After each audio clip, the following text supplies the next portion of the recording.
დავიწყოთ всё. მოგესალმებით.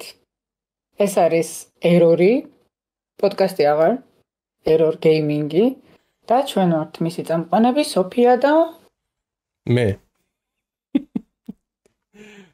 ასლანი მქვია.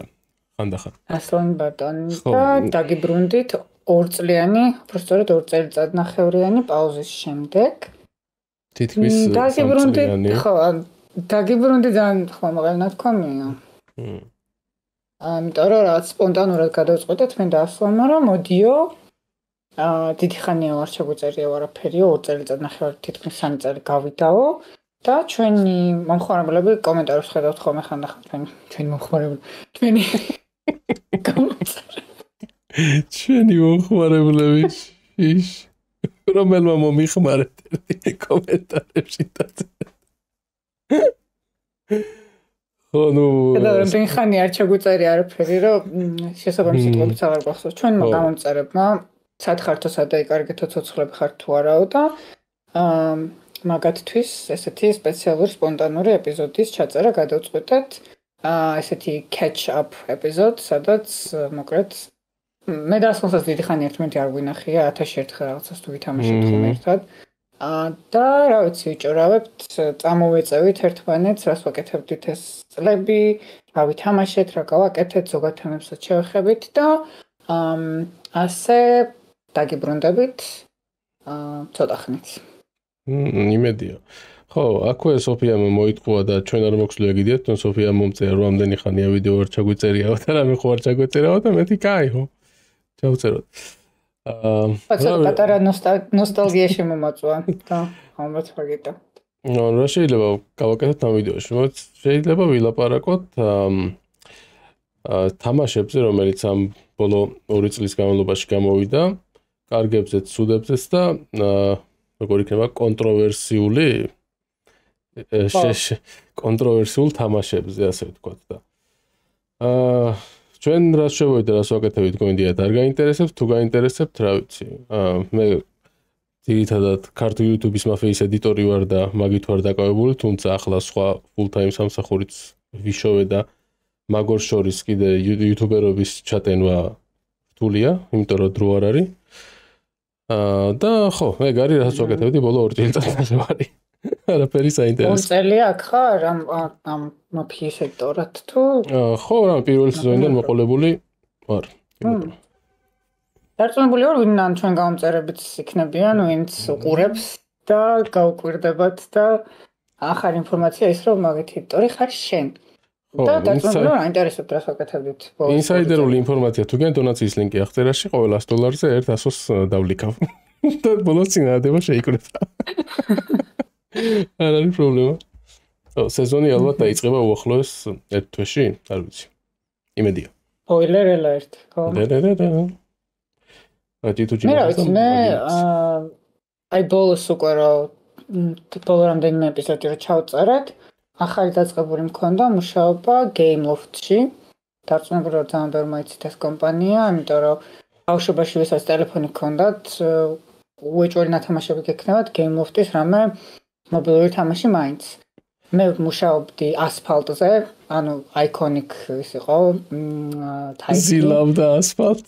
აკებდა იქით. ხო, ასფალტ 8-ზე მუშაობდი, ვიყავი community manager-ი და აღმოჩნდა რომ ძალიან დამტვირთავი სამსახური იყო, იმიტომ რომ მთელ დროს მოითხოვდა, მთელი დღე სულ რაც კოლებში ვიყავი, Zoom კოლებში და ან თან შეთავსება პოდკასტის არც მოხდებოდა, თან ასლანი საკავებული იყო და ესე დავიკარგեցავით.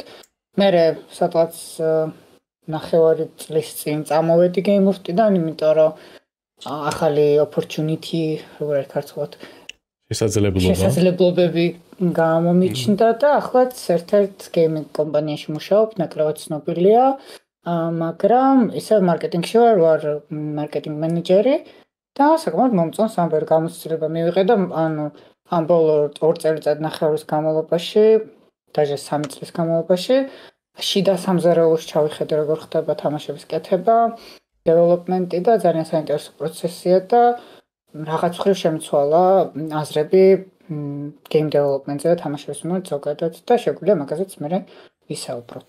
მოკლედ ეგრე და ვისაუბროთ. კარგი. მოდი მაშინ შენ როგორც მითხარით ჩაწერის დაწყებამდე ChatGPT-ს გააწურინე რაღაცა ბაზა და ტოპ თამაშები და ისე ანუ ეს ბაზა ისე გააწურინო რომ დაეგნორებინა ასე რევიუერების ანუ იმის რა IGN-ის და Metacritic-ის და მასეთი ხალხის განხილვები და მხოლოდ დაეფუძნებინა ინფორმაცია მოთამაშეების განხილვებზე. დავაი, მაიტა. მოკლედ ესე კიდე მაგარ სანამ ჩვენ აქ არ ვიყავით ChatGPT გაიჩითა AI ძალიან განვითარდა ბევრად შეიცვალა ძალიან სხვათა შორის მე რომ 3 წლის წინ რო გწოდნოდა რომ ესეთ რაღაცა იქნებოდა ესეთ მარტივი ხელმისაწვდომი რომ რისერჩი გაგვეკეთებინა თითო ეპიზოდისთვის ძალიან გაგვიმარტივდებოდა იმიტომ რომ ჩვენი ხელით ვაკეთებდით ხოლმე რისერჩებს ყველა თემაზე რაზეც ვლაპარაკობდით და ჩამოვლიდით ყველაფერს ფიქრობდით და ეხლა ChatGPT-ია წამში მოგიგვარებს მაგ თემას ხო და პრემიუმ ChatGPT-ს აქვს ესეთი საშუალება რომ გააკეთოს deep research ანუ ხმა კვლევა ინტერნეტში და რაღაცა 10 წუთი ჭირდება რომ რა ყველაფერი სორსები რაღაცები ნახოს. და მოკლედ უთხარი რომ ბოლო 3 წლის განმავლობაში რა თამაშები იყო ყველაზე პოპულარული მოთამაშეებს შორის და რა იყო ყველაზე კონტროვერსიულურები. მომინახე მეთქი, ოღონდ დაიგნორე გეიმინგ მედიების და კრიტიკოსების შეფასებები, იმიტომ რომ ეგენი მაგათ მოხდიან ფულს და რასაც უნდა დააწერინებენ და ყველა მიცით რომ ეს Metacritic score არ არის რეალური score, რაც თამაშს ეკუთვნის. და შესაბამისად რევიუები წაიკითხე, Reddit-ები წაიკითხე, მეთქი და იქიდან გამოვიდნენ დასკვნა. მეთქი გვაქვს-ია. თამაშების რომელიც და ინტრო გავუკეთ. მოკეთ გვაქვს-ია თამაშების, რომელიც ბოლო 3 წლის განმავლობაში მოეწონათ მოთამაშეებს და დავიწყოთ. ესე იგი, პირველ რიგში 2022 წელი იყო ეს. ეს არის Elden Ring. რომელიც მე არ მითამაშია პირადად და არ უნდა მიამაყებოდეს ეგ ფაქტი, იმიტომ რომ დიდი ხანი მინდა რომ ვითამაშო Elden Ring-ი და ვალდა პერნი ვედი მაგამდე. შერაქენი. Elden Ring-ი, ანუ მე ზოგადად Souls-like-ები ნაკლებად მიზიდავს, იმიტომ რომ მაგის ნერვი ყოველ შემთხვევაში მეგონა რომ არ მქონდა, მაგრამ ამ ბოლო დროს ვითამაშე Star Wars Jedi Survivor მგონი ბოლო რომელიც არის ეგ და მაგას აქვს ძალიან ბევრი Souls-like-ის ელემენტი. და მომეწონა, მაგრამ ისეთი hardcore Souls-like როგორც Elden Ring-ია, შეიძლება ახლა ვინც Dark Souls ელიტისტია და რაღაც არ დამეთანხმოს რომ Elden Ring-ი hardcore Souls-like-ია, მაგრამ ჩემთვის არ არის, მაგრამ ის ცოტა ისეთია რა, ანუ შეცდომებს გაპატიებს, ცოტა უფრო RPG-ის ელემენტები აქვს რაღაცა ის და ის უფრო მომეწონა. Star Wars Jedi Survivor და Elden Ring-ი საჩემო არ არის. ეს Souls-like ელემენტები მე მგონი ბოლო წლების განმავლობაში ყველა თამაშს აქვს რაღაც მაგაზე აკეთებენ ხოლმე კაპიტალიზაციას, რომ it has Souls-like elements და იზიდავენ Souls-like-ის ფანებს მაგითი, მაგრამ მაინც ხა იგივე კონცეპტი არ მგონია რომ დაიჭირონ, რაც ხა Souls-like-ებს აქვს. მაგრამ gameplay-ებს რაც უყურე Elden Ring-ი და საკმაოდ ბევრ gameplay-ს უყურე და მე მგონი მთლიან დავსპოილერე თავი რაც ხდება თამაში full gameplay-ს უყურე. მომეწონა, იმიტომ რომ setting-ი ან თვითონ სამყარო მომწონს, lore მომწონს, ჯორჯ მარტინის ისიც არის წვლილი შეტანილი სტორიში და მეც ფიქრობ რომ რა როდესმე თუ მექნება ამის ნერვები რომ Souls-like-ები ვითამაშო Elden Ring-ს ვითამაშებ და ალბათ Bloodborne-ს რომელიც მაქვს Bloodborne-ი მაგრამ არ დამიხურავს PlayStation-ზე და ვიცი რომ პორცელოდება ძალიან დიდი ხანია fanbase-ი და კი არა და არ აღირსეს კი, ანუ Sony-ს იმაზე იყო, მგონი ივენტზე რომ ყველა ელოდებოდა, რომ დაანონსებდეს Bloodborne-ის იმას, remasters და remakes და არაო, ასეთი ამბავი იყო. ხო, რაც შეეხება კრიტიკოსი უჭირავს PlayStation-ს და არ უშვებს ხელს მაგით. ხო, PlayStation-ზე კიდე ბევრი მაქვს ცუდი სათქმელი, მაგრამ მერე იყოს. ხო და Elden Ring-ს რაც შეეხება, ანუ როგორც თამაში მომწონს, საყურებლად მომწონს, მეც ბოლომდე ნახი მაქვს, ანუ სტრიმების ერთი სტრიმერი მყავს ფავორიტი, რომელსაც უყურებ ხოლმე Souls-like თამაშებს რო სტრიმავს და მაგის ვოდებს უყურე, ჯამში 1:50 საათის ვოდი მაქვს მაგის თანახი მარტო ამ Elden Ring-ზე, ანუ ყველაფერი ვიცი რა სადროდის როგორ ხდება, მაგრამ მე პირადად რო გითამაშო, არ არის ჩემთვის. ეგ ალბათ დავბერდი და მაგით. ეგეთი ამბავია. ხო, არ ვიცი, მე ადრეც ვცადე Dark Souls-ი 1-2-იც. ვცადე Bloodborne-ი ვცადე და ვცადე, სხვათა შორის მომეწონა Bloodborne, რაც მახსოვს, იმიტომ რომ სამყარო მომეწონა და დიზაინი და ვიზუალები. და storyline მომეწონა. მე მგონია Souls-like უნდა ყველაზე მეტად Bloodborne-ი მომწონს. If I had to choose, I would choose this. მაგრამ ხო რა ეს გრძნობა რომ აი ბოსი მომკალი და ეხა დოპამინი გამომეყო და რაღაც მიღწევა მაქვს, ამითი ეგ გრძნობა მე არ მქონდა ეს თამაში და მივხვდი რომ ეგეთ ტიპის მოთამაშე არ ვარ. მაგრამ ალბათ მივალთ მაგამდე. შემდეგი თამაში highly acclaimed, ანუ ძალიან ნაკები ამ ბოლო პერიოდში არის God of War Ragnarok-ი. რომელზეც მქონდა ეპიზოდი God of War-ზე გახსოვს? კი, God of War-ზე მქონდა ნამდვილად ეპიზოდი. და აქვე სანამ God of War-ზე ლაპარაკობდა, ესეც PlayStation Studios თამაშია. Helldivers-ი გაქვს ლისტში? ნახე? რა? Helldivers გაქვს ლისტში? ამ ლისტში Helldivers-ი არ არის. კაი, მაშინ მოდი ბარემ ვიტყვი. Helldivers-ი როცა გამოვიდა, PlayStation-მა პირველი რამ მგონი 2 კვირის მერე გააკეთა ისე რომ იძულებითი ყოფილიყო PSN account-ის ქონა, რომ გეთამაშა online. ამას მოყვა ძალიან დიდი ჰაი-ჰუი და PC player-ებს რატომ უნდა გქონდეთ PSN account-ი რომ ითამაშონ online ასეთი რაღაც და Sony მაიღო და ისეთ იმ რეგიონებში სადაც არ არის PSN-ის ოფიციალური მხარდაჭერა, ადგა და Steam-დან ჩახსნა ეს ის რა ქვია, ყველა ტაიტლი. მე მქონდა Steam-ზე და გამიქრასავით მე მგონი. არა, მე არ გამქრალა, მაქვს, მაგრამ ახლა ვეღარ იყიდი. ვერც Helldivers, ვერც Spider-Man 2-ს, ვერც God of War Ragnarok-ს ვერ იყიდი, ვერც ახალ Last of Us, რომელიც გამოვა, ვერც Ghost of Tsushima-ს, ვერც, короче, ბოლო ისინი. რატომ ბლობა არის? კი, ანუ ნახე, მეც ახლა როგორ ეცა, იმას ვიზავ, გადავაწყობ უცბად. აი ნახე. რო შევიდი ახლა Steam-ზე. Steam-ის store-ში. აი აქ რო ახლა ვნახო სიტყვაზე Spider-Man არ არის. Marvel Spider-Man-ში შევდივარ, არის Miles Morales-ი, მაგრამ არის remaster-ი. და არ ჩანს Marvel Spider-Man 2. კოდითაც ვერ იყიდი, რაც კოდი რო იყიდო თამაშის და ვერ გააქტიურებ საქართველოს რეგიონზე. ერთადერთი მაგის გვერდისავლის თემა არის ის, რომ მასაკნა რა ქვია, რეგიონი შეცვალა. რეგიონი შეცვალაც უკვე მე ბანები მიდის. ერთი alt account-ი მაქვს, რომელიც გადავიყვანე უკრაინულ რეგიონზე და მან ვიყიდე მაგალითად God of War Ragnarok. რომ მეთამაშა იმაზე Steam Deck-ზე. იმიტომ რომ Steam Deck-ს კარგად იყენებ ძალიან და მე მოგვიყევი. ხო, სამსახურში რო ვარენდერებ ხოლმე. ის ხომ თამაში. კაი, Ragnarok-ზე რა არის სათქმელი?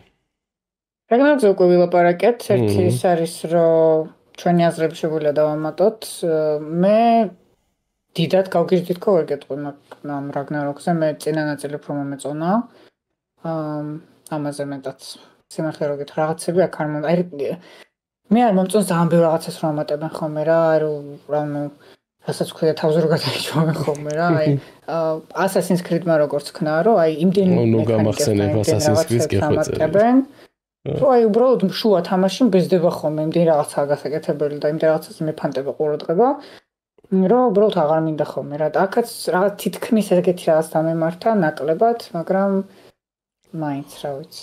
God of War-ში ანუ Ragnarok-ში ერთადერთი რაც არ მომწონდა იყო ის, რომ როცა კომპანიონები ყავს, ანუ როცა დაყვება მაგალითად Atreus-ი, ეს მიმირის თავი გაქვს მობული კამარზე და კიდევ ვისაც ვინმეს თუ არ გითამაშიათ, რა ვიცი, Freya-ც დაყვება რაღაც მომენტებში და რაღაც ფაზლი რო გამოდის, ორი წამი არა გასული, იქნება ის ცადო, იქნება ის ჩამოწიო, იქნება იმას მიერ გააჩერდი ქალო, ვაცადე ფიქრი ხო შეიძლება ცოტა ხანი ეგ იყო ძალიან დიდი მინუსი. მაგის სეტინგი არ არის რომ დაუწიო, რამდენად ხშირად გეუბნებიან. არ ვიცი. მაგრამ მაინც მასალა ჩერებდა ეს ბოლოს. თან ეს გარდატეხის ასაკის ხმა უფრო გამაღიზიანებელია ხო? არც იქით რო არც აგეთ. შემდეგი. შემდეგი არის Legend of Zelda Tears of the Kingdom. ეს Nintendo-s ფანები coming through, მოკლედ, ყოველთვის ხმამაღალი player base-ია და ჩემი რესპექტი აქვს სიმართლე რომ გითხრა Nintendo-s ფანებს, იმიტომ რომ ვფიქრობ, რომ Legend of Zelda სერიები ძალიან კარგი თამაშებია ზოგადად და იქიდანაც ჩანს, რომ ძალიან ბევრმა შეიძლება არ იცით და არ მიგიქცევრდეთ ყურადღება, მაგრამ აი Legend of Zelda რო გამოვიდა იქიდან წელს რა თქვა? Breath of the Wild. Breath of the Wild ისეთი მექანიკები ქონდა, რომელიც ძალიან ბევრმა თამაშმა გადაიღო, განსაკუთრებით survival-ებმა. კი, stamina bar-ი როა მაგალითად ეს, ხო, climbing-ი, cooking-ი და ეგეთი რაღაცები, აი ძალიან ბევრი ახალი თამაშები რაც გამოდის, აი ყოველთვის მახსენდება Legend of Zelda მაგაზე და როცა ნათამაშები გაქვს, უფრო მიხვდები მაგას და მაგიტო ამ gameplay მექანიკების შემოღების გამო აქვს ჩემი რესპექტი. შემდეგი არის კომპანია, არ ვიცი რამდენად ის არის, მაგრამ ხო, Zelda არ მითამაშია მე პირადად. ხო. შემდეგი Nintendo მე Switch მქონდა ერთ პერიოდი და თამაშობდი უბრალოდ იმას, რა ქვია, Animal Crossing-ი, რომელიც მიყვარს, მილაპარაკე ადრეც მაგაზე. Cute game, მაგრამ დანარჩენი დედაც ვერ ჩამოთრია Switch-მა. შემდეგი თამაში არის Aslan, თამაში, რომელმაც ცხოვრება გამინადგურა ბოლო 2 წლის განმავლობაში, რომელმაც დამანგრია და გამაუბედურა. What the fuck? და რის გამოც სხვა არაფერი თამაში აღარ მინდა და არაფერი აღარ მითამაშია. ჩემი თქმის გარეშეც მე მგონი იცი რა არის ეს. რომელია, რაზეა? Sims-ი? No. Baldur's Gate 3, ხო? Baldur's Gate 3. კი ბატონო, მან რამდენი საათი აქვს თამაშები, ერთი უნდა ვნახო. Oh my god. ეს არის შეხვიდა თითქმის 600 საათი მაქვს ნათამაშები. ახლა იმაზე არ გამოჩნდება, იმიტომ რომ არ მაქვს დამატებული, მაგრამ ეს ფაზა გენდობ. მაკლია მარტო, რომელიც Honor Mode-ის ხო? მეც ეგრევე. ნახავ ბოლო gameplay-ისთვის მე მგონი. კი ბატონო, მეც. აუ ახლა ამ ტრეილერის გამო არ დამასტრაიკოს YouTube. აი დაბლა ჩამოვწვა, ასე ვქნა და სტარიონზე გავაჩეროთ. კაკრას. ახლა და ეს რა ქვია. მოკლედ, Baldur's Gate-ი ვიცი რომ ყველასთვის არ არის და ვიცი რატომაც არ არის ყველასთვის მესმის, იმიტომ რომ D&D არის Dungeons and Dragons-ი, ვისაც არ გაქვთ ნათამაშები ეს თამაში. ანუ Dungeons and Dragons-ი არის tabletop-ი, ანუ სამაგიდო თამაშია, რომელსაც მეგობრებთან ერთად თამაშობ და ძირითადად წარმოსახვეზეა ყველაფერი და რასაც გინდათ აკეთებ, როგორც გინდა, რანაირადაც გინდა. და მაგ მექანიკებზე აწყობილი თამაში არის, რომელიც მოახერხეს ვიზუალურადაც კი გადმოეცათ. მანამდე რა თქმა უნდა Larians ჰქონდა გავს თამაშები D&D-ზე ბევრი თამაშია აწყობილი ძალიან, მაგრამ Baldur's Gate-ი განსაკუთრებული აღმოჩნდა იმის გამო, Baldur's Gate 3, რომ ძალიან ბევრი ტიპის მოთამაშეს მოერგო და ჩაითრია და დაინტერესა ამ მექანიკით. ისეთი ხალხი, ვინც არასდროს არ იყო დაინტერესებული turn-based ხო, აი turn-based თამაშები, მაგალითად არც მე არ მიყვარდა დიდად არასდროს, იმიტომ რომ რაც ვაიგივებდი მობილურ თამაშებთან. და ეგეც იყო სენტიმენტი მაშინ Spider-Man-მა რო წააგო და ამა რომ მოიგო იძახდნენ რომ როგორ წააგო Spider-Man-მა და ამა როგორ მოიგო ეს mobile game თამაშია. სისულელე. არა, Spider-Man-ი მეც ვითამაშე, ახლა რო RTX 50 სერიებთან ერთად რო გამოვიდა იმაზე, რა ქვია, PC-ზე, ვითამაშე Spider-Man 2, ძალიან კარგი თამაშია მართალია, მაგრამ წლის თამაშის განმავლობაში ნამდვილად არ იყო. და თან იმიტომ რომ იმდენად ბევრი სეტინგები, იმდენად შეგიძლია მოირიგო შენ თავზე და შენ gameplay სტილზე ეს თამაში და იმდენად დიდი replayability აქვს, ანუ იმდენად ბევრნაირად შეგიძლია დახურო. ხო, იმდენად ულევია მაშინ კონტენტი შეგნით, რომ არ მოგბეზდება რა ძალიან დიდხანს და მაგიტომ აქ ალბათ 600 საათი სხვადასხვანაირად თამაშობ, სხვადასხვა რაღაცებს ვიგებ და ნუ ესეთი საფიქრა ჩემთვის აღარ არის საფიქრა რომ ძალიან მეუჩვე, მაგრამ ზეპირად ვიცი უკვე ყველა მექანიკა და ასე შემდეგ. მაგრამ მაინც 600 საათზე თითქმის უკვე რაღაც კიდე ახალ quest-ებს პოულობ და ახალ დიალოგებს ვხსნი და ის რაღაცებს პოულობ, რაც აქ არ მქონდა ნანახი. და ჯერ მარტო მაგის გამოც კი იმსახურებდა იმ Game of the Year-ს, რომ არ ჩავთვალოთ ის არჩეულებრივი storyline-ი, პერსონაჟები, voice acting-ი და ასე შემდეგ. და მე და Aslan-საც გვაქვს ნათამაშები ერთი პერიოდი ერთად თამაშობდით კოოპში, მაგრამ მე გავიქეცი ცალკე ვიცი. მან ვერ მოითმინა, წავიდა დახურა ძმა მარტო და მერე კიდე და მერე ვიღაცასთან ერთად მერე თავისთავთან ერთად. ხო ძალიან ბევრი თამაში, მაგრამ კოოპიც კარგი აქვს ძალიან სხვა შორის. კოოპის გარეშე მე დიდად არ დავხურავდი მგონი, იმიტომ რომ მომბეზდებოდა რა იქ რომ ვიღაცას იმაშები და როგორ გამაზე შეჩემა და შვები და რაღაცა და ერთი ის იყო და სხვა ის არის რა ქვია ერთი Hasbro-ს აქვს ლიცენზია ამის Dungeons and Dragons-ის და Larians ჰქონდა ძალიან დიდი ის გაწერილი რა ქვია მაგას ხოლმე რო წერენ გეგმა არა და ანუ რომ იმაშებიან რომ ამ წელს ამას გამოუშვებთ მოკლედ და expansion-ები DLC-ები ყველაფერი აპირებდნენ გაკეთებას და Hasbro-მ რო დაინახა რომ ესენი დიდად თანხაზე არ იყვნენ ორიენტირებულები და უფრო community-ის იმაზე მუშაობდნენ რომ თამაში კარგად წასულიყო ადგა და ვის მიყიდა Sofia-ს ლიცენზია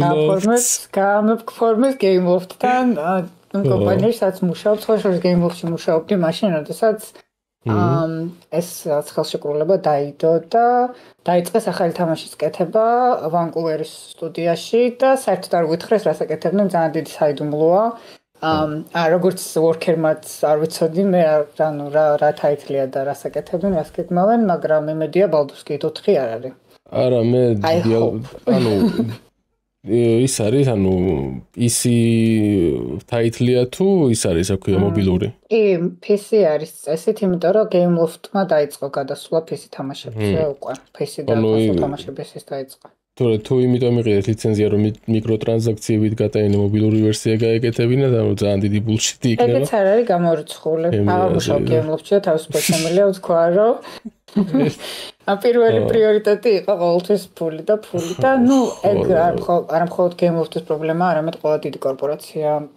ეგრეა. ძალიან მეწყინა რომ ეს DLC-ები აღარ იქნება. მოკლედ, თან ისე დამთავრდა მთავარი კემპეინი, რომ იქ ცალკე Avernus-ის DLC იქნებოდა, იქ ცალკე ამათი DLC იმათი და ნუ ყველა პერსონაჟი შეიძლება ცალკე DLC-ს გაკეთება. ბევრი ის დარჩა რა და აი ერთადერთი სიტუაცია, როდესაც მართლა თამაშს, აი მართლა ჭირდება DLC-ები მართლა გადავიხდიდით ფულს რომ გამოსულიყო ეს DLC-ები და გვეთამაშა ამდენ სულ DLC-ების ფონზე მიუხედავად იმისა რომ თამაში ყველაფერს გაძლევს რაც გინდა აი სულ არაფერი არ DLC არ დამატონ ამ სულ ყოფილია თამაში ყველაფერი გაგშიგნი კი ბატონო მაინც სანსიამოვნებით ვითამაშებდი და თან ანუ ყველაზე მაგარად აქ ამ კომპანიას ის არის რომ DLC-ებს კი არ უშვებს მაგრამ patch-ებს უშვებს რომლებიც DLC-ების ხელაა ფაქტიურად. იმდენი კონტენტი დაამატეს გამოშვებიდან უფასოდ, აი, სულ არაფრად, უბრალოდ აპდეიტი დაგხვდება Steam-ზე და ნახავ რომ აი ძალიან ბევრს დაიმატა. ეხლა გამოდის ახალი 8 ახალ საბკლასს ამატებენ თამაშში, სრულიად უფასოდ, აი, არც არაფერი. ასე რომ, მოკლედ ძალიან ბევრი ვარ გაგვირწეულდეს და ძალიან გიჟივით არ ვილაპარაკო Baldur's Gate-ზე. ნაცნები ვარ კაროჩი. ის შემდეგზე კი ბატონო. შემდეგი რა გვაქვს შემდეგი არის სხვა შორის თამაში რომელიც არ მითამაშია და მინდოდა რომ მეთამაში და დავიწყე. არ ვიცი ეს არის Hi-Fi Rush. Hi-Fi Rush. What is this? Hi-Fi Rush ნახოთ რა არის. ეს არის რაღაცა music based თამაში რომელსაც ძალიან სტილიზირებული art style აქვს და gameplay-ც ძალიან განსხვავებული აქვს. მოკლედ საყვარელია, ლამაზია, cute. და მოკლედ ძალიან ბევრ ფანს ძალიან შეუყვარდა და მოეწონა. მე მაინც ვფიქრობ რომ რაღაც ხრინიშურია, ანუ შეიძლება არც არის, მაგრამ კარგი თამაშია მოკლედ. აი ამას და აი Hades მაგალითად ერთ იმაში გავიყვანდი, იმიტომ რომ ბევრი არ თამაშობს, მაგრამ თუ ითამაში მოგეწონება რა. ეს არ მსმენია რა, ასეთი მუსიკალური თამაშები მიყვარს ხოლმე. ახლა რო ვიდეო ჩავრთო, არ დამასწრა იკონო ისინი. რა არის? მაჩოუცი. სტილიზირებულია აქ კომიქსის. გავს და მუსიკაზე და რიტმზე აგებული თამაშია, რიტმული თამაშია მოკლედ და ეს მუსიკა გიყვართ, მაგრამ მოგეწონებათ. Sound design-ი აქვს ძალიან კარგი. როგორც ვიცი, sound design-ს აკეთებენ ამ თამაშში. ჩავაგდებ wish list-ში, იქნება იგივე კეთილმა ადამიანმა. დამეკნას.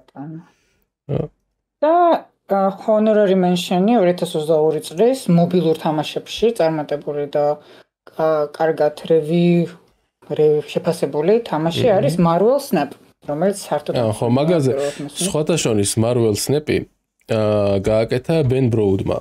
Ben Broad-ი იყო Hearthstone-ის lead game designer-ი, რომელიც წამოვიდა Blizzard-დან იმის მერე, რაც სხვა მიმართულებით წავიდნენ ესენი და არ ეთანხმებოდა რა ამათ იმას ხედვას და წამოვიდა და გააკეთა ეს Marvel Snap-ი. Marvel Snap. ნახოთ. მე არ მითამაშია ეს, მაგრამ ეგ ისტორია ვიცი რომ გამითეთრა ეკრანი რა ხდება ძმა. აუ არა, თამაში არ მინდა. ნო. ფილიპინებში რატო რა ხდება? ხო, ნუ როგორც ლოკალიზაცია.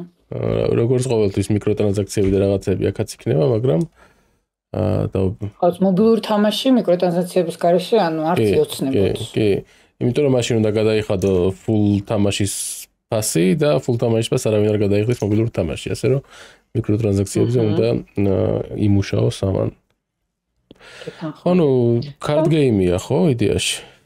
მგონი კი, მაგრამ Marvel Snap-ის შემდეგ გამოვიდა ძალიან მაგარი card game, რომელსაც ბალატროქვია. ხო, ეგ მსმენია.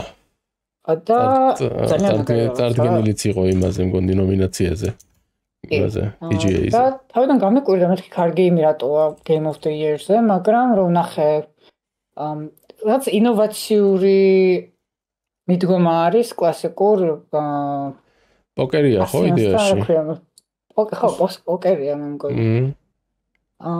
და ძალიან ბევრი ის კოლაბორაციებია რა, კარტები არის სხვა თამაშები და სხვა ფილმები და პერსონაჟები რაღაცა და თან თვითონ სისტემა აქვს საინტერესო და თან ონლაინშია და მაგრამ ძალიან ბევრი ჩემი მეგობარი შეჯდა და ვეღარ გამოვიდა აქედან.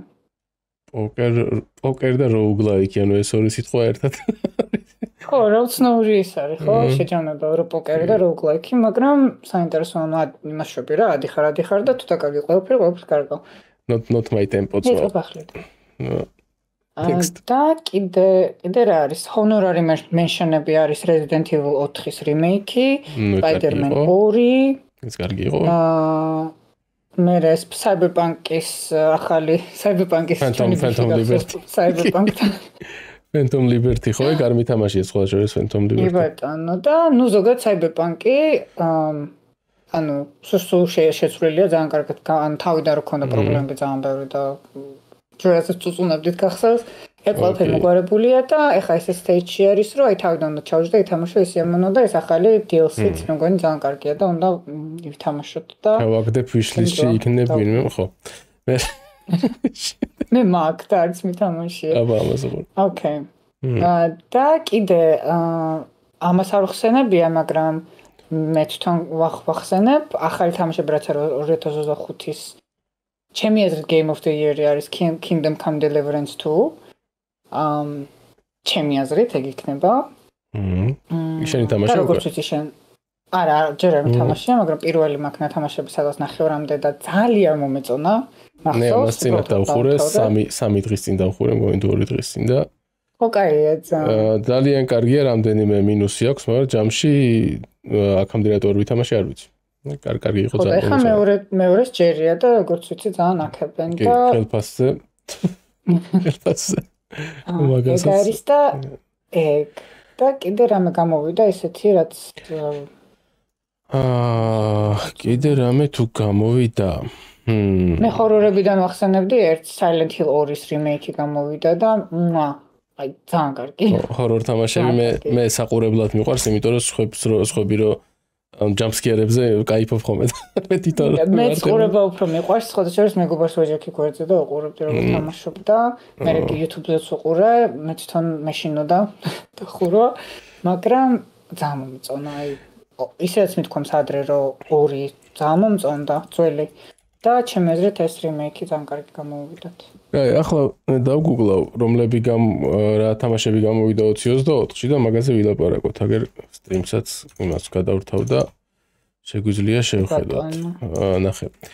ესე იგი, რა ვითამაშე აქედან? Dragon's Dogma 2 ვნახე, მაგის let's play-საც უყურე, მაგრამ მე პირადად არ მითამაშია. Indiana Jones-ი ძალიან კარგი იყო. აი, მენა ძალიან მომეწონა.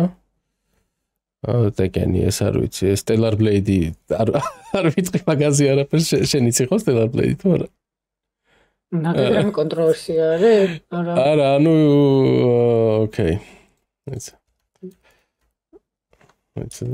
შემახედე და მივხვდი. ანუ პოსტერს შეხედე და მივხვდები რა ტიპის თამაშიც არის. გასაგებია, JRPG კი. ეს ბიჭები რო იძახიან რაღაცა Japanese games versus European games და Japanese თამაშებში რო ბავშვის სახის ძუძუები გოგოები არიან და მაგას ატარებენ European like ugly protagonistებს. არც ერთი არ ვარ. Helldivers თამაშობდი 1:40-50 საათი მაქვს, მაგრამ მე ავშალე და აღარც გადმომიწერია იმის მერე, იმ Sony-ს PSN-ის იმის მერე რიფანდი არ გამიკეთეს სამწუხაროდ. კარგი, სხვა ისეთი არაფერი არა და მოდი აი მე ის ვითამაშე აქედან Frostpunk 2. პირველი ძალიან კარგი არის ჩემი აზრით და მეორეც კარგია, ცოტა მეორე ოდნავ უფრო გართულებულია, ოდნავ არა, საკმაოდ უფრო გართულებულია და ახალი მექანიკები აქვს შემოტანილი. მაგრამ ზოგადად სეტინგი ამ თამაშის ძალიან მომწონს, აი ვისაც გიყვართ ეს post-apocalyptic survival-ები, ანუ იდეალური თამაშია Frostpunk-ი. ძალიან მაგარია. Frostpunk-ი მაქვს იმაში, რა ქვია, wishlist-ში მგონი სხვათა შორის და პირველი ნათამაშები გაქვს? არა, პირველი არ მაქვს თამაში. დაიწყე პირველით, მოგეწონება ძალიან. ოკეი. კაი. ისეთ გადაწყვეტილებებს მიღება გიწევს, რომ ან შენ თავში კითხვებს გასმევინებს მოკლედ. და კიდე შემოხედრებია ნაბა რაღაცები მეცოდინა მაქვს. ეს იყო ძალიან ბევრჯერ ნახსენები იმაში, რა ქვია, მაგრამ ეს რაღაც ანიმე თამაშია, მე და ანიმე როგორც იცი ძალიან ცუდად ვარ. მეტაფორული ფანტაზია. Stalker 2. Not my tempo. მაგრამ მე პერს ამოეწონა, პერს არ მოეწონა, არც მაშეკითხა მე. აუ, ერთი გამომწერი ხო ყავდა, რომელიც Stalker-ზე ლაპარაკობდა და ახლა Stalker-ზე ლაპარაკობდა, ლაპარაკობთ Stalker-ზე, ფერი არ ვიცით ამ თამაშზე და რა ბრაგეთხრათ. Stalker-ი არ ვიცით. ციგნე კომენტარში დაგვიწერა. Astrobot მოიგო Game of the Year-ი. ჩემზე დამსახურებულად ძალიან კარგი მექანიკები აქვს ამ საყვარელ თამაშს. ვისთან წავგო? არა, აუცილებელი რომ Game of the Year-ი, მოდი ამას ვიტყვი რა, იმიტომ რომ ნერვები მეშლება ხოლმე, რამდენჯერაც რაღაცა მოიგებს Game of the Year-ს, ყოველთვის უნდა ხოლმე რომ იყოს რაღაცა super-duper Spider-Man, Call of Duty, რაღაცა ეგეთი თამაში. არ არის აუცილებელი, მაგ კრიტერიუმით არ ფასდება თამაში, რომ რამდენად action packed იყო, ან რამდენად მაგარი გრაფიკა ქონდა. ანუ მაგ ძალიან ბევრი ფაქტორი შემოდის ხოლმე და რაღაცას ითვალისწინებენ. ძირითადად ითვალისწინებენ ხოლმე gameplay მექანიკებს, რომელიც არის ახალი რაღაცა და რაღაც საინტერესო შემოაქვს. თუ ეგ არა, მე არ ხოლმე storyline-ი. ამ შემთხვევაში Astrobot ძალიან კარგი gameplay მექანიკები აქვს და ძალიან engaging თამაშია, ასე რომ ტყუილად უწუნებთ ხოლმე Black Myth Wukong-მა რატო არ მოიგო. ახალი არაფერი არ ვთქვამს მაგ თამაშს, გარდა იმისა, რომ საინტერესო setting-ში ხდება რაღაც Wukong-ი, მაიმუნი მითოლოგია, ჩინეთი საინტერესოა, მაგრამ ახალი არაფერი შემოტანია, Souls-like თამაშია.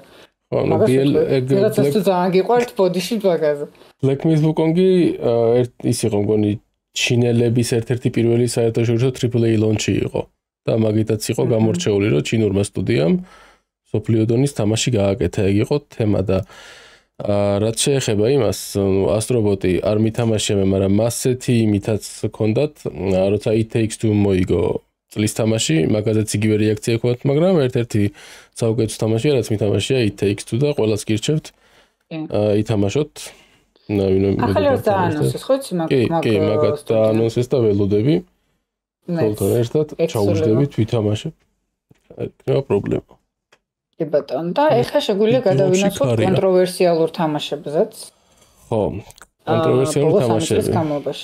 ბოლო 3 წლის განმავლობაში, აი მოდი მე დავიწყებ იმით, რა ქვია. ამ ბოლო Assassin's Creed-ით. Shadows. აჰა. ხო, ეგ არის, რომელი არის ბოლო Assassin's Creed-ი? Shadows არის. ხო და ანუ ვითომ რომ ისტორიულად accurate-ის უნდათ, რა ქვია, იაპონიის რეპრეზენტაცია და ამ დროს რომ საერთოდ სხვაგან არიან და ანუ ძალიან ბევრი ის იყო რა, ძალიან ბევრი ვიდეოები დევს მაგაზე თუ რატო არიან, როგორ ვთქვა ქართულად, ignorant ტიპები რა, ანუ აწვევიან იმას, რომ ისტორიულად ზუსტ პროდუქტს ქნით და ამ დროს რაღაც იმაზე სიტყვაზე თავარი პროტაგონისტის კატანა დაფუძნებულია რაღაცა ანიმეს random კატანის screenshot-ზე, ანუ და ეს მან ხო ორ პერსონაჟი რჩევ რა, ერთი არის გოგო, რომელიც არის მოქნილი და რაღაცა, მეორე არის დიდი შავკანიანი სამურაი, რომელიც რეალურად სამურაი არც იყო, მაგრამ ესენი თავისე საწვევიან და მაგის ის რო ნახო Leap of Faith როგორ აკეთებს ტრაგედიაცემა თივაში გადმოდის რაღაცა. ანუ მართლა რიჩი არის რა, ანუ რატომ მაინც რამდენი თეთრკანიანი ევროპიდან ჩასული ეს ყოფილა სამურაი რა, იქ ანუ ყოფილან ტიპები, ვინც ჩავიდნენ იაპონიაში და მიაღწიეს რაღაცას რა, ანუ შეიძლება სამურაი ყოფილან, მაგრამ ერთადერთი შავკანიანი კაცი, ვინც ჩავიდა იაპონიაში, მაინც ის ამოერჩიეს, ანუ ის კი არ არის პრობლემა, რომ შავკანიანი ის არის, რომ უბრალოდ იციან, რომ ხალხს გაამწარებს და გააბრაზებს და მაინც აკეთებენ ამას, ამ რაღაცა იაფასიანი რეკლამის გამო თუ რაც ქვია რა, ამის გამოწვევის გამო და მაგაზე მე მივალთ თამაშზე, რომელმაც კიდე კავშირები მომიშალა და მანერვიულა ამ წლის წინა წლის ბოლოს. იყო Dragon Age, მაგრამ ჯერ არ ვარ მაგნისური. Veilguard ხო? პირველ რიგში most disliked game of 2022 იყო Diablo Immortal. ой, კი კაცო. გახსოვს ხო? კი ბატონო. რა კონტროვერსია იყო ამაზე, რომ რა ტელეფონები არ გაქვთ? ხო, ტელეფონები არ გაქვთ, რატო აი ზუსტად. მე მგონი მაგაზე ადრეც ვილაპარაკეთ, მაგრამ კაცო, ანუ როცა ილონ მასკი არის ტოპ სპიდრანერი რაღაც თამაშის, ეგ ბევრი რამეს გეუბნება რა, როგორი ის იქნება. და თან ხო იცი რომ გასკდა რომ თვითონ არ იყო ილონ მასკი. ეგ Path of Exile-ის თემა იყო და Diablo-ში არ ვიცი. Diablo-შიც ეგრე იყო. მართლა? ოკეი. აბა რა, შენი აზრით ბანსკილია კან შესაძლებლობა მაგაც რამის მიაღწიოს და ისე თამაშებში არც დრო აქვს მაგისთვის. რომ ტოპ იმაში იყოს. რამდენი ხანი ითამაშოს წარმოიდგინე. ეგეც. თუმცა სადაც მიკროტრანზაქციებია და შეგიძლია მიკროტრანზაქციებით იყო თუ-ვინსაც არის, არ არის გამოიცხო. შემდეგი არის Battlefield 2042. არ ვიცი. შეტევიდან მე ძალიან Call of Duty-ს არაფერი არ ვიცი და არც მე. ვიცი რომ ბევრი გამომწერი ყავს, ვისაც უყვარს ეს შუთერები ესეთი ტიპის და სამწუხაროდ ჩვენ არ ვართ ესეთი გეიმერები, რომლებიც ეგეთ თამაშობთ. რამდენჯერაც არ ვცადეთ, თუნდაც CS2, თუნდაც Call of Duty, Battlefield ეგეთ ტიპის თამაშები საჩემო არ არის. შუთერები და მაქსიმალურიც მომწონს თამაშია არის Overwatch-ი, ეგეც პირველი, მეორე არ მომწონს. და რა გასაუბრებია. Marvel Rivals არ თამაში. აღარ ხო. ხოთშორის არა ბეტაზე ვითამაშე და ხოთა შორის ის იყო Deadlock-ი რო დაანონსეს, მაგ თამაშობდი იმაში ბეტაში და სული კარგი თამაში იყო, მაგრამ ახლა ჰაიპი ჩაკვდა. Deadlock-ი არის Valve-ის ის რა ქვია Overwatch-ი ასე ვთქვათ რა, რაღაცა ძალიან სხვადასხვანაირი მექანიკებით და ხო, რატო ჩაკვდა ეს მალე? არ ვიცი. არ ვიცი. ალბათ Marvel Rivals-მა გადაწონა. იმიტომ რომ ვიცი რომ მთელი Overwatch-ის community გადავიდა Marvel Rivals-ში. კაკრას ეს Overwatch 2-ია, შემდეგი კონტროვერსიული თამაში. რა დიდი გემატკაცრობა გამოიწვია, ეხლა კი ამატებენ რაღაცებს და კი ყავს მაინც მოთამაშეების ბაზა, მაგრამ არაფერი პირველთან შედარებით. და რაც Marvel Rivals-ი გამოვიდა, მე მგონი ეს ამ ჟანრის თამაშების მონოპოლია უფრო Marvel-მა დაიჭირა, მით უმეტეს ცოტა ესეთი თემა არის, მაგრამ Marvel-ს ესეთი female personage, ქალი პერსონაჟები ყავს. რისიკოზირით საჭირა Overwatch-ს რაღაც კატეგორიის მომხმარებლებისთვის. Black Widow მაგალითად და მსგავსები თუ? ხო, ანუ რაღაცა მოკლედ Okay. Adult content-ის ისეჭირა Overwatch და ეხლა Marvel-მა მოიგო მაგითი და იცოდნენ ზუსტად ასაკეთებდნენ მაგითი. რომელი უფრო დიტრაქს გაუკეთებს იმას ქარაქტერს. ხო.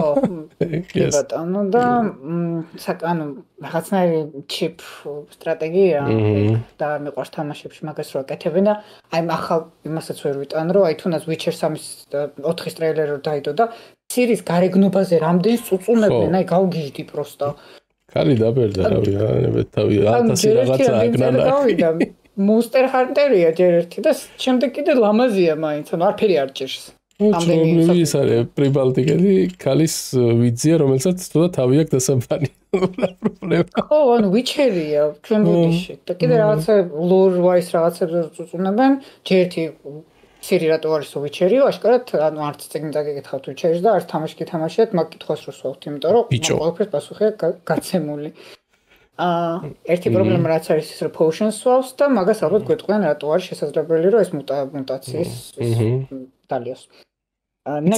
წყალში აზავებს შემდეგ. შემდეგ თავში იყო ძალიან სოციალო Lord of the Rings გოლუმი გახსოვს? აუ გეხოს მოიცა მაგის ის შედარება უნდა ვნახო. ის რა ქვია Shadow of Mordor-ის გოლუმთან და იმასთან რა შედარება. აი вообще რატო გამოუშვეს ეგ თამაში ან ვინ დააფინანსა საერთოდ რო შეხედეს გოლუმის დიზაინს ჯერ მარტო მანდ მიხვედრიდი იყვნენ რომ ეს თამაში არ უნდა გამოუშვეს. ანუ ამას შეხედე 20-23 წლის მაშინ და 2000 სტილიზაცია სადეს და ვითომ რაღაც გააკეთეს. ანუ პოლიგონები ითვლება ტიპის სახეზე, ანუ რა არის ეს? It's evolving just backwards. ეგ არის. Flop. კიდერები. მეტი დიდად აღარაფერი რა პოკემონია, Scarlet and Violet პოკემონებს დიდად არ ვიცი. Redfall არის Xbox flagship for 2023. Vampire Shooter. ვიცი, ესეც ფლოპი იყო საკმაოდ დიდი. და ჩემი პირადი ფლოპი იყო Dragon Age Veilguard-ი, რომელსაც ყველა აღადავებს მაგ თამაშს. Atapori mentioned. მე პირადად გულზე იმიტომ მოვხდა წესი ძალიან Dragon Age Veilguard-ის ფეილი, არის იმიტომ რომ ადრეც ვამბობდი ჩვენს პოდკასტზე რომ Dragon Age-ის სერიები არის ერთ-ერთი ჩემი ყველა საყვარელი თამაშები, Origins-ი პირველი Dragon Age, რომელიც 2007 წელს გამოვიდა მე მგონი. დღემდე არის ერთ-ერთი ჩემი ყველა საყვარელი RPG. მე მგონი ერთი უბრალოდ აი Baldur's Gate 3-მა გადაწონა, იმიტომ რომ ახალი Baldur's Gate 3-ს რა ვაიბიც აქვს რა ეს რა. რანაირიც არის ზუსტად Origins-იც ეგეთი, აი ზუსტად აი რო ითამაშო დაждე Baldur's Gate 3 გაგახსენდება.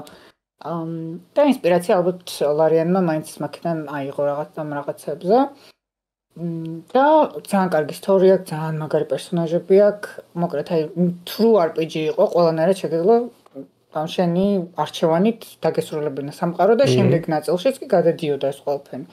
მოკლედ 10 წელი ველოდებოდი შემდეგი ნაწილის გამოსვლას. 10 წელი რამდენი დროა არც კი მეგონა რომ როდესმე გამოვიდოდა Veilguard-ი.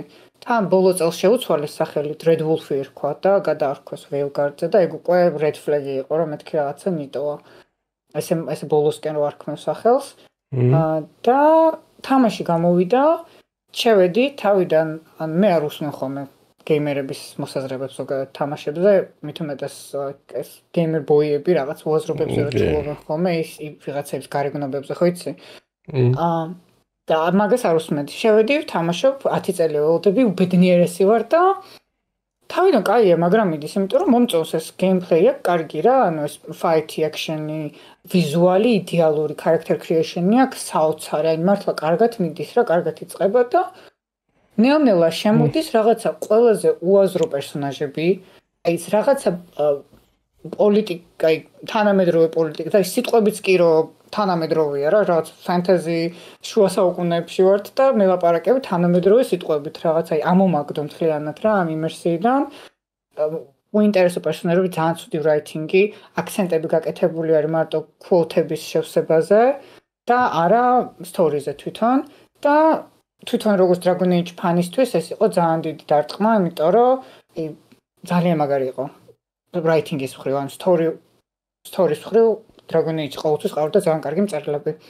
და როდესაც ეს თავი წერილი წავიდა და ჩაანაცვლეს Corin Bush-ით, რომელიც არის ტრანსგენდერი და იმის პრობლემა კი არ მაქვს, რომ ტრანსგენდერი არამედ, ანუ ის რომ ეს რა gender identity პრობლემები შემოაქვს თამაშებში, ჩემთვის პრობლემა, ანუ დაწერე რა, უბრალოდ კაი story, just ეგეთ შეგიძლია შემოიტანა, ოღონდ გემოვნებიანად. ხო, გაშენ როგორ დაწერდა კი კაცო. აი Baldur's Gate არის, ანუ actually აი კარგი მაგალითი რომ მოვიყვანოთ WoW თამაშების Baldur's Gate-ში არის ყველაფერი, ანუ ყველანაირი gender შეგიძლია იყო, ყველანაირი sexuality როგორ ქართულად. ხო, ორიენტაცია შეიძლება გქონდეს. სახეზე არ გაფარებენ ასე არ არის, აი ნახე. ნორმალურადაა, კარგადაა გაკეთებული, თუ არ გინდა არაერჩევ, ანუ გაქვს არჩევანი, შეგიძლია ცალსგარი ტიპი იყო და გადაუარო ყველა სუფეხებს დაიკიდო ის რა სქესის არის და რა ორიენტაციის და ეგ არჩევანი ველგარჩი არ გაქვს და დიალოგებშიც კი არ შეგიძლია რომ ცუდი ტიპი იყო რა, ანუ არ გაქვს არჩევანი საერთოდ, ადრე გქონდა ხოლმე. ეხლა ვაფშე ანუ საერთოდ უნდა დაეთანხმო ყველაფერს რაღაც, ანუ კიდე ბევრი შემიძლია ველაპარაკო ამ თემაზე, მაგრამ ჩემთვის პირადად ველგარდი ერთ-ერთი ყველაზე დიდი იმედგაცრუება იყო. ბოლო დროში რაც ვითამაშე. ეგ ველგარდი შედის იმაში EA Play subscription-ში და თუ ოდესმე იმას ვქენი, მეც შევხედავ რა არის ეგეთი. ან თუ Dragon Age არ გითამაში, რატომ უნდა დაიწყო მაგიდან? ეგეც არის ხო, კარგი ითამაშო. აი Origins-დან დაიწყო, მეორე ითამაშო, მესამე ითამაშო და ნახავ მართლა კარგი იყო ეს სერიები და აი როგორ ერთ-ერთი ხელის გადასმით როგორ შეიძლება გააფუჭო. აი როგორც Game of Thrones-ის ბოლო სეზონს მოვიდა ხო ახსოვს? იგივე შემთხვევა იყო ეს ჩემთვის და რავი, გული შემტკივა მეძახილად. კაი, უკვე 45 წუთია ვბაზრობთ და მოდი მაშინ დავამთავრებ იმით, რომ მე ანუ ჩემი საყვარელი ჟანრი პირადად არის survival თამაშები და თუ თქვენ survival თამაშები მოგწონთ, ჩემ ფავორიტებს ჩამოგითვლით, მოკლედ რაც ვითამაშე ეს ბოლო რამდენიმე წელი. აგერა მაგახსნილი Steam Library ჩამოყვები ახლა. Astronieri ძალიან კარგი თამაში, ძალიან გასართობი. გაწყვეტინებ, მაგრამ ყველა უმეტესობა ამ survival-ების მე მგონი ვითამაში შენთან ერთად ზოგზე აკრავი, ზოგზე არ აკრავი. აი მაგალითად Sofia 7 საათი აქ ნათამაშები, მე 115. აგერ როგორც ხედავთ. Manor Lords არის ნუ city builder-ი და რაღაც ეს ძალიან ერთი ტიპის გაკეთებული თამაშია, ძალიან early access-ი იყო და ველოდები როცა იმას იზამენ რა, მოკლედ ცოტა კიდე დახვეწავენ და ეგ. Pass of Exile-ზე არ გვილაპარაკია მეორეზე, მაგრამ მე მომეწონა, თუმცა ველოდები აპდეიტებს ახალი კლასების დამატებას, ამაიც 100 საათი მაქვს გატარებული. Satisfactory არის კიდე ერთი ძალიან კარგი თამაში, რომელსაც გირჩევთ თუ გიყვართ ცოტა აზროვნება და რაღაც ქარხნების შენება, ავტომატიზაცია და მსგავსი რაღაცეები. კიდე რა გვაქვს, Valheim-ი გირჩევთ და გირჩევთ. ეს ამიყვარს. კი, ძალიან კარგი თამაშია. კი, აი Rising-ის აგერზევით მაქვს, ესეც კაი 200 საათი მაქვს თამაშები. ნახოთ Sofia-ს რამდენი აქვს? 111. 111. ჩემზე ნაკლები ქონია. ხო, Rising არის ვამპირებზე, ძალიან კარგი თამაშია, ესეც კოოპში ითამაშება. Valheim-იც, ანუ Valheim-ს ის მინუსი აქვს, რომ ძალიან დიდი ხანი ანდოებენ დეველოპერები აპდეიტის გამოშვებას, ანუ შევღონდი. და Valheim-ი ჩამინაცვლა, რა ერქვა იმ თამაშს? რა ერქვა იმ თამაშს? ამ ბოლოს ვითამაშეთ ეს Alien Tale დავინა. ველიწე, აბსოლუტური bullshit-ია, მაგრამ დროს გაგატარებინებთ. ეს რა ერქვა იმ თამაშს? თამაშის სახელი დამავიწყდა. Enshrouded. აი ეს კი. მოკლედ აქ აპდეიტებს აყრიან და აყრიან დეველოპერები და ძალიან კარგი co-op survival თამაშია თავისი storyline-ით. ესეც თუ რაღაცა დაეძებთ მსგავს თამაშს, ამასაც გირჩევთ დალში რა მაქვს. რა იყო ამის წინ რო ვითამაშეთ? Forest რო გავდა. Sons of the Forest, მეორე Forest-ი. ისა, აკაც Green Hell. Sons of the Forest-ი survival-ია, Sons of the Forest-ი კარგია მე მგონა. Green Hell-ი რაც გავსია, მაგრამ ამას განსხვავებული მექანიკები აქვს სხვათა შორის. Green Hell-ი ისეთია, რომ solo-ც რო ითამაშო ძალიან გაერთობი რა, ანუ უფრო ჯობია პირველი playthrough თუ solo ითამაშო და შენ გემოზე მიუყვე ნელ-ნელა წახვიდე. რა გვაქვს კიდე აქ? ეს Hogwarts Legacy კარგია, აქ 4 achievement-ი მაქვს დარჩენილი. Spider-Man-ი. უეჭო რაღაცები გამოგრჩება და მე ვიტყვით რატო არ ველაპარაკობ. სხვათა შორის ახლა ვიწერ აი ამ თამაშს, Roadcraft-ი არის SnowRunner-ი არის ასეთი თამაში, რომელიც შეგიძლიათ ითამაშოთ მეგობრებთან ერთად და არის ძალიან კარგი ფიზიკის მქონე თამაში ტვირთის სიტუაზე. და ძალიან კარგი გასართობია დროის გასაყვანი თამაშია, მოკლედ თუ გიყვართ, ნუ მანქანებს ზიათ არ გვიждდები, მაგრამ ასეთი თამაშები მიყვარს რა.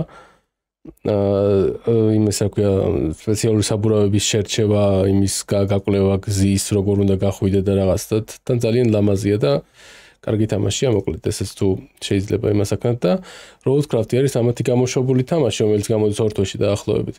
და იქნება ორიენტირებული უფრო რაღაცების აღდგენაზე, ვიდრე ტვირთის გადაზიდვაზე. და ესეც ახლა ვიწერ და მე თუ კიდე ჩავწერეთ რამე ვიდეო, შემოგთავაზებთ ჩემ იმას.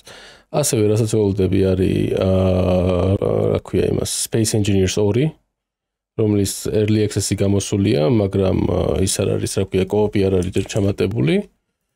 ეს Space Engineers-ი, ეს კოსმოსში შენება და გადარჩენა და ძალიან კომპლექსური თამაშია.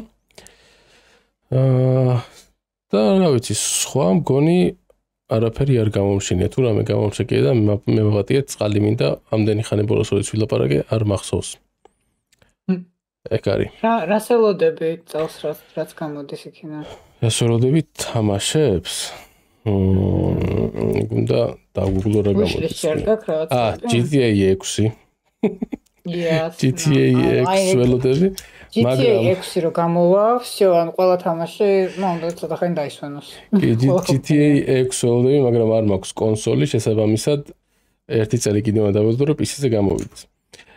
Games releasing in 2025. ნახოთ აბა რაებია. ერთი წუთი. ეხლა ყველა თამაშს განახებს, ესეთი ნახე highly anticipated ან რაღაც. Upcoming games. აქვს აქ. ესენია, კაი. Monster Hunter Wilds-ი არ ვიცი, ანუ Monster Hunter-ი ვიცი, მაგრამ არ მითამაშია. Doom-ი არ არის ჩემი, Kingdom Come Deliverance 2 ხელფასზე. Split. Evoud-ზე იყო კიდე. Evoud-ზე მე შემიძლია დავამატო ერთი რამე, რომ Evoud-ის იმედი ქონდა ხალხს Veilguard-ის დაფეილების მერე, რომ რაღაცა ახალი კარგი RPG გვეღირსება, მაგრამ ამანაც ჩაიცვარა. აი Assassin's Creed Shadows, რომელიც ალბათ ჩაისვრის. Assassin's Creed Mirage-ზე არ მინდა ლაპარაკი, გადმოვწერდა მანდაც ზუსტად AI-ის დაწერილი storyline-ი და ის არის მგონი, იმიტომ რომ ძალიან ბრტყელი და ერთფეროვანია.